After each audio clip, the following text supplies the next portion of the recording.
విజయనామ సంవత్సరాది వేడుకల్ని రాష్ట్ర ప్రభుత్వం ఘనంగా నిర్వహించింది. ఉగాది సందర్భంగా కొత్త పథకాలు ప్రకటించిన ముఖ్యమంత్రి కిరణ్ కుమార్ రెడ్డి తెలుగు భాష, సంస్కృతి, సంప్రదాయాల అభివృద్ధికి ప్రభుత్వం కట్టుబడి ఉన్నట్లు వెల్లడించారు.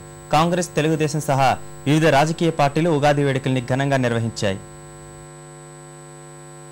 ఉగాది వేడుకలను రాష్ట్ర ప్రభుత్వం ఘనంగా నిర్వహించింది. ముఖ్యమంత్రి కిరణ్ కుమార్ రెడ్డి సహా మంత్రులు రవీంద్ర భారతిలో వేడుకల్ని ప్రారంభించారు. విజయనామ సంవత్సరం ప్రజలకు, రైతులకు సిరి సంపదలు, సుఖశాంతులు ఇవ్వాలని నేతలు ఆకాంక్షించారు. తెలుగు భాషా సంస్కృతి అభివృద్ధి సంవత్సరంగా నిర్ణయించిన ఈ ఏడాదిలో మన సంప్రదాయాల్ని విస్తృతం చేసేందుకు తెలుగు సాహితీ, సంగీత, నాటక, లలిత కళా అకాడమీలను పునరుద్ధరించనున్నట్లు సీఎం ప్రకటించారు. 25 కోట్లతో తెలుగుబాట కార్యక్రమాన్ని మొదలుపెట్టామన్న ఆయన ప్రభుత్వం ఒక్కటే ఏమీ చేయలేదని, తెలుగు భాషాభివృద్ధికి ప్రజలంతా సంకల్పించాలని కోరారు. చరిత్ర పట్ల, మానవతా విలువల పట్ల, కుటుంబ విలువల పట్ల పిల్లలకు, తల్లిదండ్రులు అందరూ కూడా కలిసికట్టుగా, రాష్ట్ర ప్రజానికం అందరూ కూడా కలిసికట్టుగా ముందరకు తీసుకొని పోవాలని ఒక నిర్ణయం తీసుకొని దానికి తెలుగు బాట అనే కార్యక్రమానికి 25 కోట్ల రూపాయలు శాంక్షన్ చేసి అవి కూడా ఈ సంవత్సరం మొదలు పెట్టాం. మనం గుర్తుపెట్టుకోవాల్సింది, ప్రభుత్వం ఒకటే దీన్ని ఏమీ చేయలేదు. ప్రతి గ్రామం నుంచి ఇది మొదలైతే తప్ప ప్రభుత్వం చేయాల్సింది చేస్తూ మనం అందరం కలిసికట్టుగా ఐకమత్యంతో ముందరకు పోవాల్సిన అవసరం ఉన్నది. విజయనామ సంవత్సరంలో సామాజికంగా, రాజకీయంగా, రంగాల వారీగా రాష్ట్ర, దేశ భవిష్యత్తును జ్యోతిష శాస్త్ర నిపుణులు పివిబి సుబ్రహ్మణ్యం పంచాంగ శ్రవణంలో విశ్లేషించారు.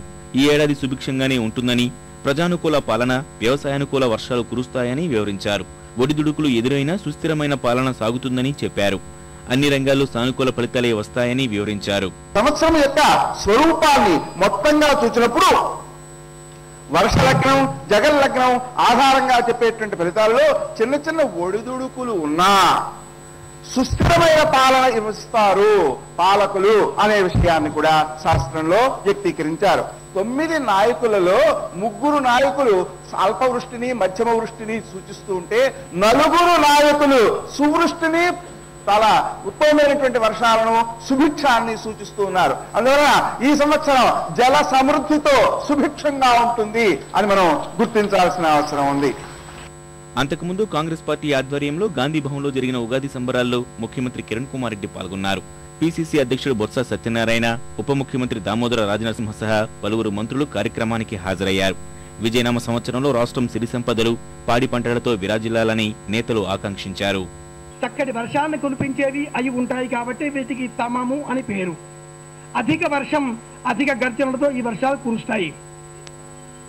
రాజు గురువు కావడం వల్ల విద్య, విజ్ఞానాలకు అంతర్జాతీయ స్థాయిలో గౌరవం పెరుగుతుంది.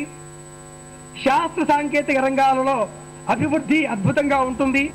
తూర్పుగోదావరి జిల్లాలో పాదయాత్ర నిర్వహిస్తున్న తెలుగుదేశం అధినేత చంద్రబాబు సూరవరంలో పార్టీ శ్రేణులు నిర్వహించిన ఉగాది వేడుకల్లో పాల్గొన్నారు.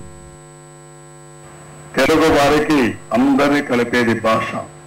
భాషను కాపాడుకోవాల్సిన అవసరం ఉంది. అసలు భాష మీద కాన్సన్ట్రేషనే శ్రద్ధ పోయే పరిస్థితి వచ్చింది.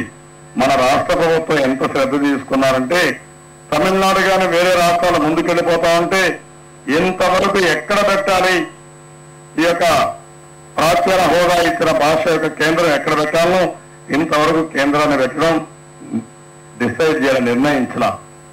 అదే మరిగా ఈరోజు దానికి ఖర్చు పెట్టవలసిన డబ్బులు ఏ విధంగా చేయాలో నిర్ణయించి కేంద్రం నుంచి ఆ డబ్బులు తీసుకొచ్చి ఆ భాష అభివృద్ధి చేయడం కోసం ఆ పని కూడా మానేశారు. ఎన్టీఆర్ ట్రస్ట్ భవన్లోనూ ఉగాది వేడుకలు ఘనంగా జరిగాయి. సీనియర్ నేతలు మండవ వెంకటేశ్వరరావు, మోత్కుపల్లి నరసింహలు, గాలి ముద్దుకృష్ణమనాయుడు సహా పలువురు ముఖ్య నేతలు పాల్గొన్నారు.